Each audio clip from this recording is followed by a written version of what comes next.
Earlier, I spoke to Defence Secretary Ben Wallace and started by asking him about Mr Johnson's comments and if he's concerned that British people will start asking why they're paying so much for a war that's so far away from them.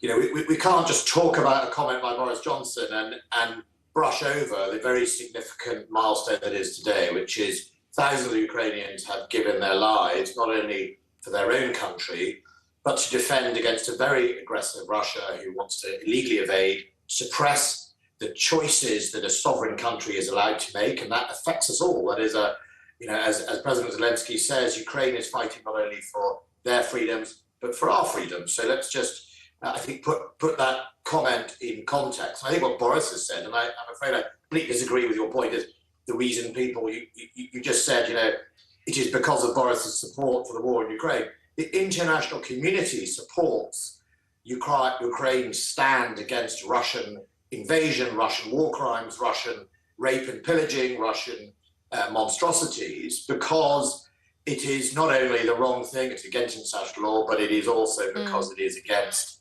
everything we stand for. Now, the consequence of that is that President Putin has sought, not surprisingly, because he has no rules he seems to go by, to use energy as a weapon against us all in Europe.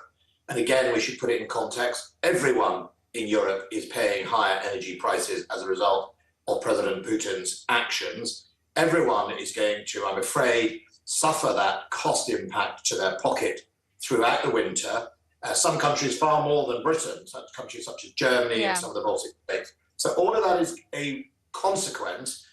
But that type of threat and bullying isn't going to go away on its own. It's not like, well, if we all just sit peacefully, President Putin will drop our gas bills. No, that's not correct. But it will mean some difficult choices for the next Prime Minister. Do you think that Liz Truss or Rishi Sunak can guarantee the same level of support for Ukraine, should they?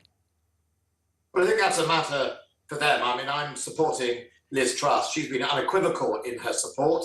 Her track record has been unequivocal, not only for the fight in Ukraine, but also for our armed forces. She pledged to increase to 3% of GDP by the end of the decade. She sees the vulnerabilities of our armed forces, and that takes money to fix. So she's been unequivocal, she's stuck by it, and she's going to continue to support both us at home and abroad.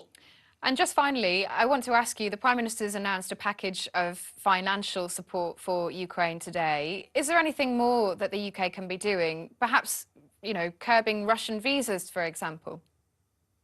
Well, I certainly think we should be looking at tightening visas as they apply. I'm not quite sure a blanket ban is the right way to go. There are lots of people who've left Russia because they despise the regime and the oppression of human rights in their own country. But I certainly think we should look at making sure that, oligarchs and, senior officials in the Russian government's children and wives and husbands don't spend their times on the Riviera or gallivanting around Knightsbridge of London. I think that's quite important to look at.